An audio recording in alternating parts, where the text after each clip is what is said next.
Corrija de forma justa.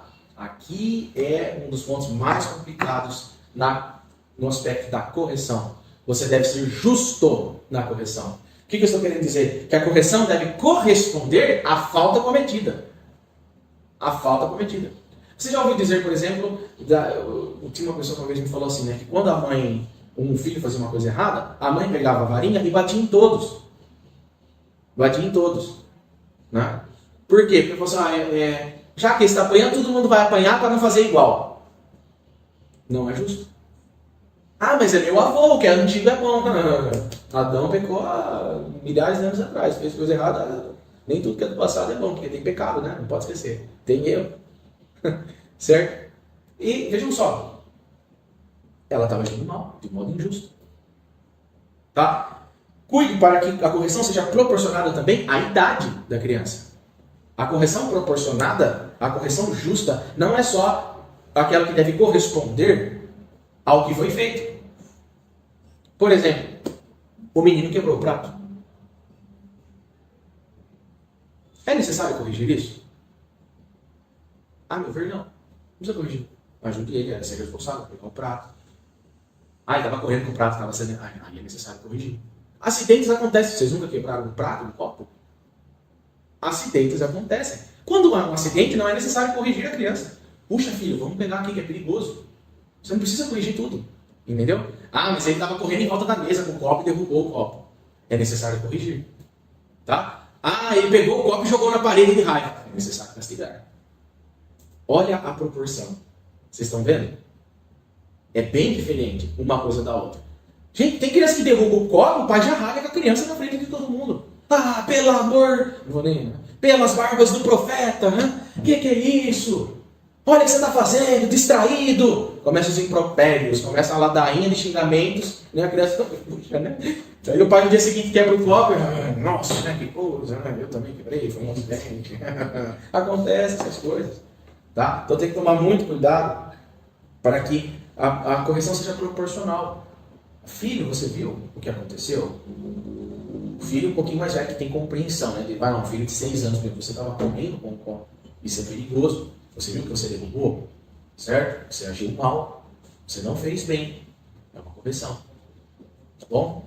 Ah, o filho foi se virar, acidentalmente derrubou o prato, o copo. Não fale nada, só ajude. Não precisa. Certo? Muito bem. Por que proporcionada à idade? Porque, veja só, aos pequenos, mais ou menos até os 6 anos de idade, que não possuem ainda a idade da razão, você deve usar de afirmações simples, claras, tá? Firmes, categóricas. Quando eu falo firme, são falas simples. Não fique fazendo um texto filosófico estratosférico para uma criança. Tá? É uma criança de 6 anos. Você tem que falar frases o quanto mais curto, melhor.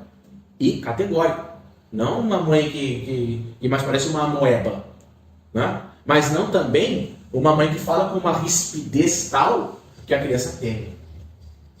A criança, veja só, desde quando, eu já vou logo de cara assim, desde quando aquela frase exasperada, aquele sermão estratosférico e feroz que você deu para o seu filho, corrigiu a atitude dele? Porque o importante é corrigir a atitude. E não você manifestar seu poder. O importante é corrigir a atitude. E você tem que encontrar um meio de corrigir a atitude dele. Às vezes o meio é a chinelada. Às vezes. Você já tentou todos os meios, mas não teve jeito. Ah, mas a chinelada corrigiu a atitude. Bom, você precisa corrigir. Certo? Mas às vezes não está surtindo efeito. E aí? Você só está manifestando as coisas e não está sendo corrigido. O problema, a causa. É preciso atingir a sensibilidade das crianças, a vontade delas. Estou falando até mais ou menos os 6 anos. Com essas frases categóricas, com essas frases firmes e mais imediatas. Por que eu estou falando isso? Não demore muito para corrigir. Nós estávamos falando que você não tem que ficar corrigindo tudo a todo momento. Mas as crianças menores é necessário uma correção mais próxima ao fato, porque senão ela vai esquecer. Tá? Na criança pequena, estou falando até os 6 anos, tá? Sendo muito prático nesse aspecto, não satisfaça os seus caprichos. Isso faz parte da correção. Não ceda a sua insistência, às suas lágrimas. Não lhes alimente as más tendências, os maus hábitos que se manifestam, como por exemplo a gula. Você percebe que seu filho é muito guloso. E a gula que eu falo não é só muito de comer muito. A gula, nas doenças espirituais de São João Clímaco, que é outro livro que a gente poderia ler um dia, né? Nas doenças espirituais existe a gastrimargia, que é comer muito, e existe a outra doença espiritual, que é aquele que quer comer o que gosta, também é gula. Só quer comer o que é palatável, o que é saboroso, o que é requintado. E São João Clímaco fala, né? A gula inventa receitas de novas sobremesas e novos temperos. Né? Novas sobremesas e novos temperos, nada mais é que é fruto da gula. Interessante. Pesado. E aqui está falando um gordinho, né? Bom, tem a gula, a teimosia, por exemplo, não deve ser alimentada. Crianças teimosas, elas devem ser corrigidas.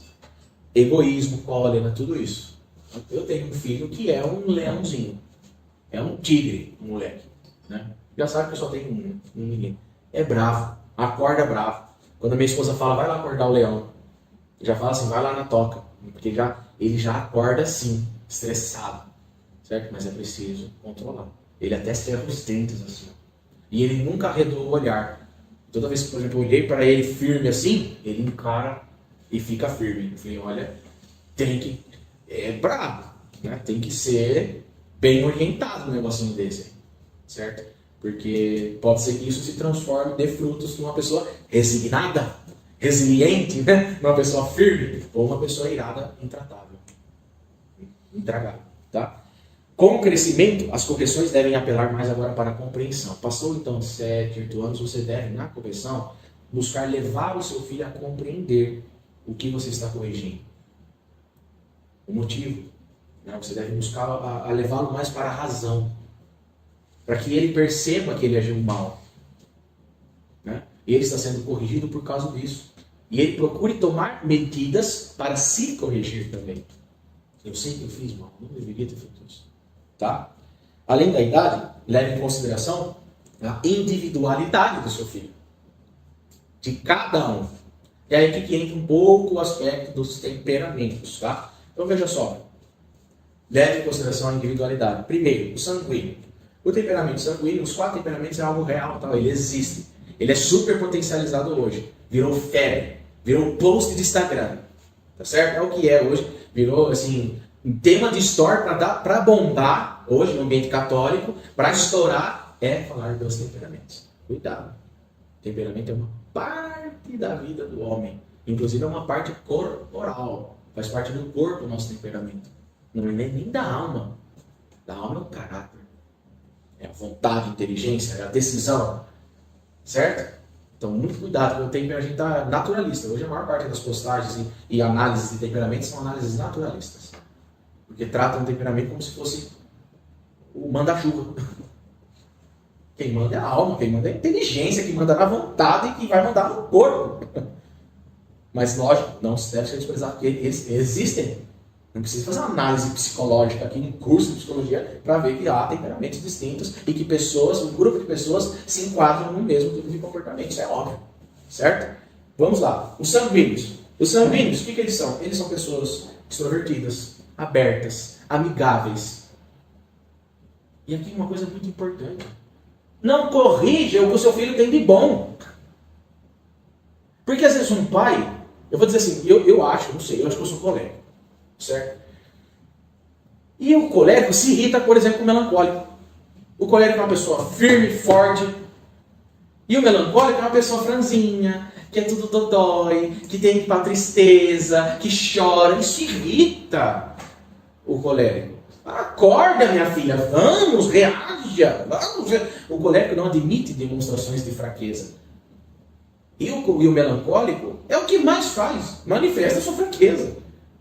Certo? Então, o que tem de bom no temperamento, não é porque você é pai e você é de outro temperamento que você deve corrigir o que o seu filho tem de bom. O sanguíneo ele é extrovertido. Aí o melancólico ele é introvertido. Aí a mãe melancólica se irrita com o menino porque ele gosta de brincar. Ele gosta de falar, você solta ele numa grama, o menino sai correndo que nem um louco. Né? E a mãe se irrita, para com isso, não corra, para de gritar, para de brincar, eu quero o meu mundo, entendeu? Se adapte a mim.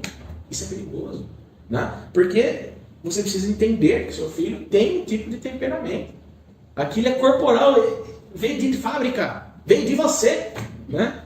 Veio de você, é de fábrica, e ele não controla isso, assim, é da qualidade dele, da natureza dele, tá? Ele é aberto, amigável, sociável. Então, os bons aspectos do sanguíneo, estimule, elogie. Meu filho é alegre, né?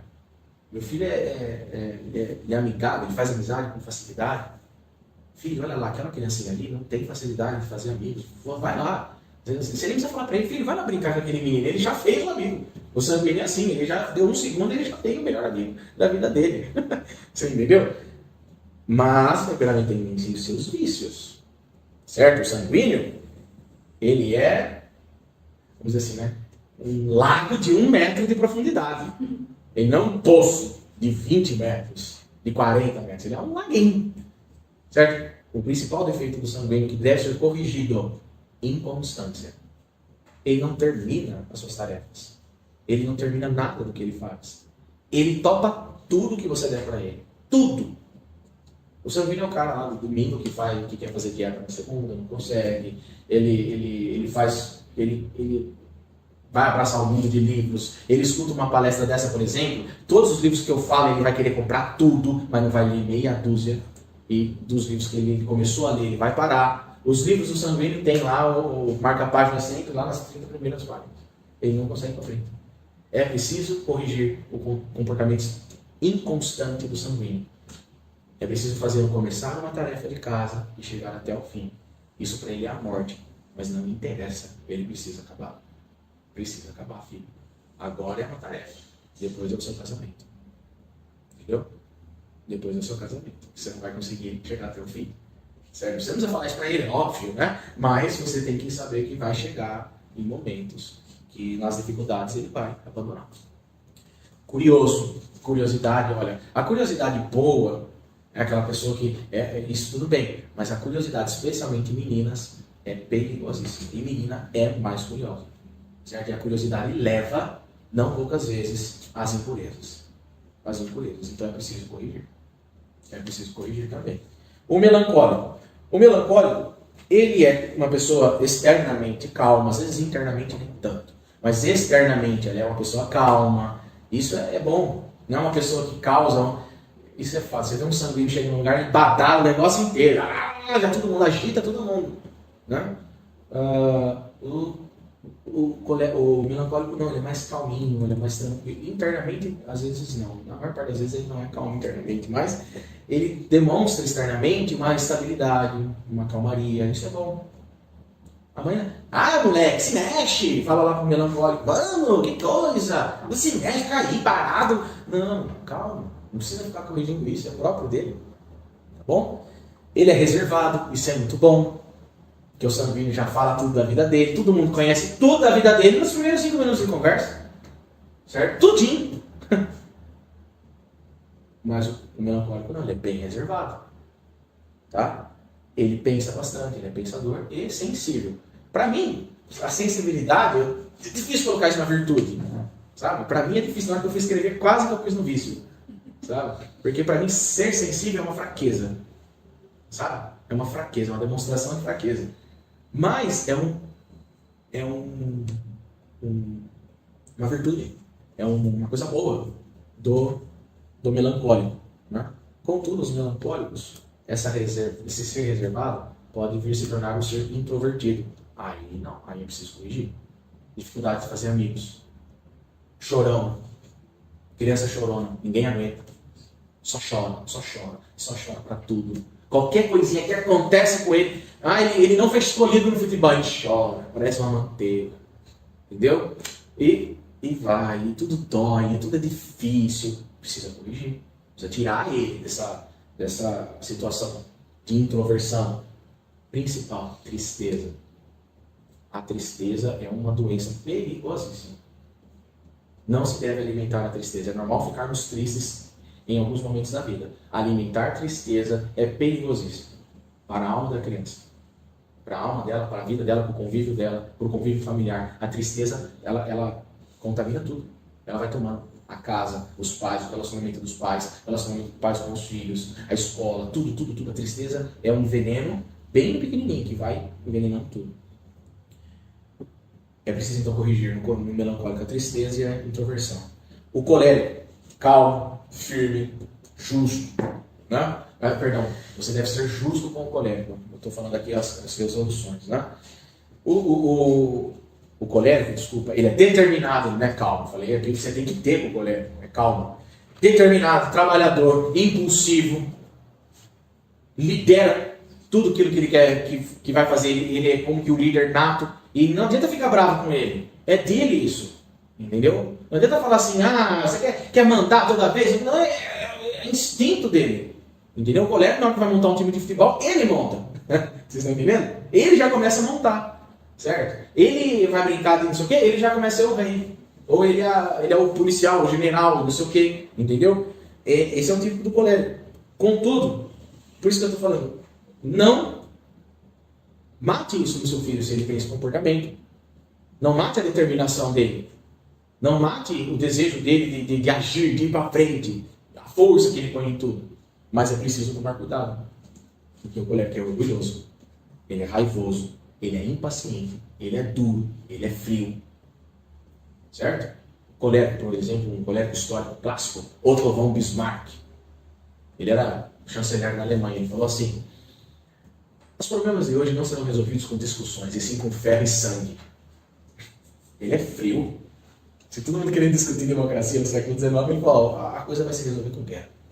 E fez guerra e criou o segundo Reich. Tá? É preciso corrigir isso no colérico. Mas calma.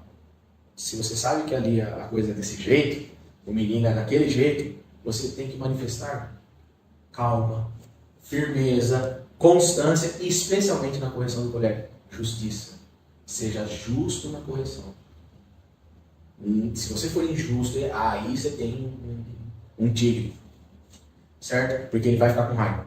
Porque você foi desproporcionado na correção. Muito mais, ele derrubou um copo. Certo? Ele só derrubou um copo. Não precisava criar uma tempestade em um copo d'água porque ele derrubou um copo. Às vezes nem precisava ter falado com ele, mas ele fez isso, certo? Então, na medida da coisa errada que foi feita, corrija. E por fim, o fleumático. O fleumático é mais fácil de falar, porque o fleumático tá bom, tá tudo bom, tá tudo tranquilo, né? Ele é tranquilo, obediente, discreto, sabe isso? Ele vai, né? A gente conhece o fleumático aqui, né? Paciente, ele é responsável, ele é obediente, certo? Gente, isso tudo é bom.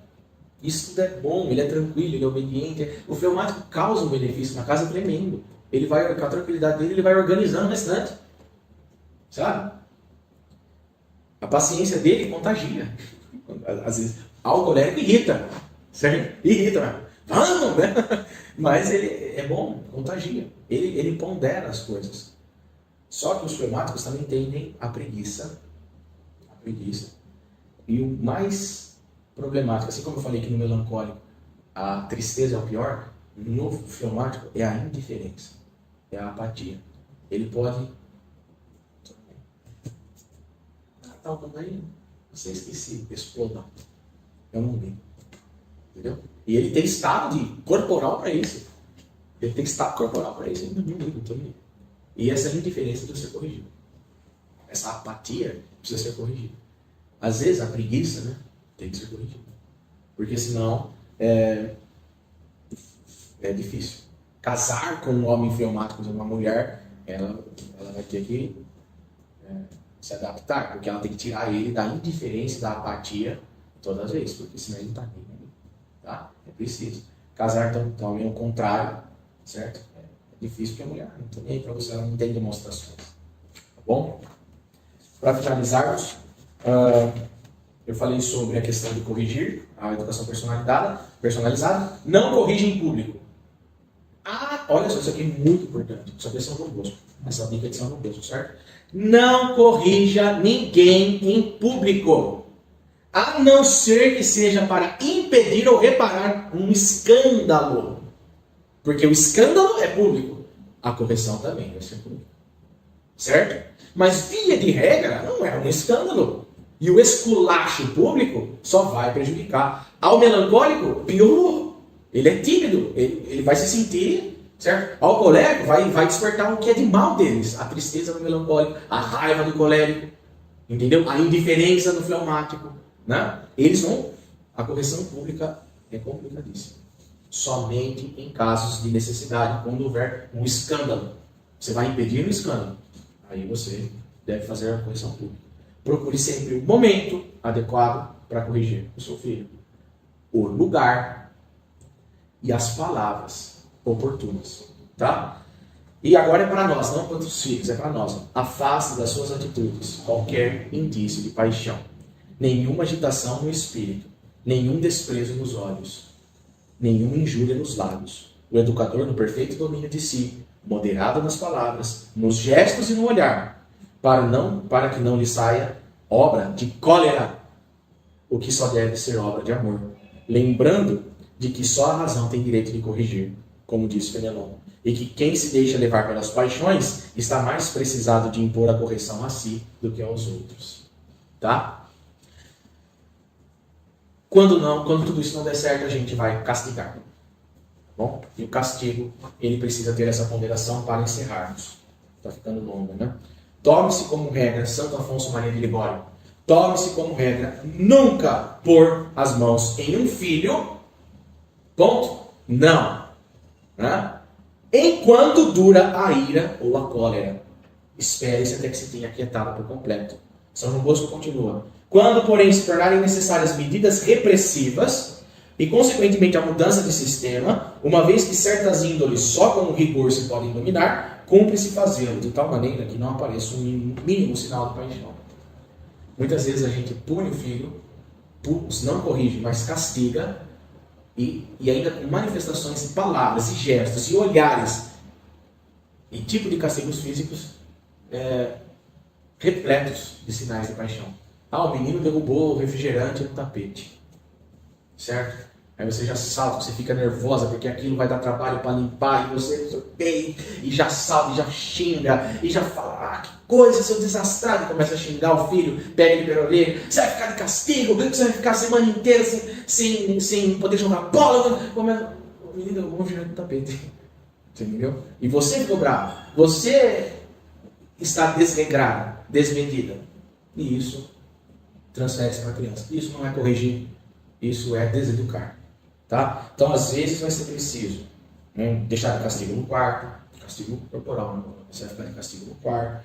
Às vezes é preciso tirar brinquedos. Tá? Às vezes é até preciso um castigo corporal, uma chinelada, uma coisa. Mas por quê? Porque você já passou pelas etapas da correção que eu falei ali. Você já buscou as correções, certo? Mas a atitude da criança foi tão desmedida, foi tão má, foi tão complicada, que precisou colocá-la no quarto de castigo, dar uma chinelada nela, uma coisa assim. Mas porque isso, quando for necessário, que não tenha sinais de paixão. Que seu filho não perceba em você raiva. Tá? Faça um esforço, por exemplo. Quer saber se é preciso ou não dar uma chinelada no filho? Você quer saber se é preciso? Espere no dia seguinte. Se no dia seguinte você tiver coragem, é porque ele precisava. Se não tiver, é porque quem ia bater nele era a sua ira e não a sua pessoa. Bom, espero então que vocês aproveitem e consultem e se aprofundem com base nos livros que eu recomendei no começo. Fiquem com Deus, até a próxima informação.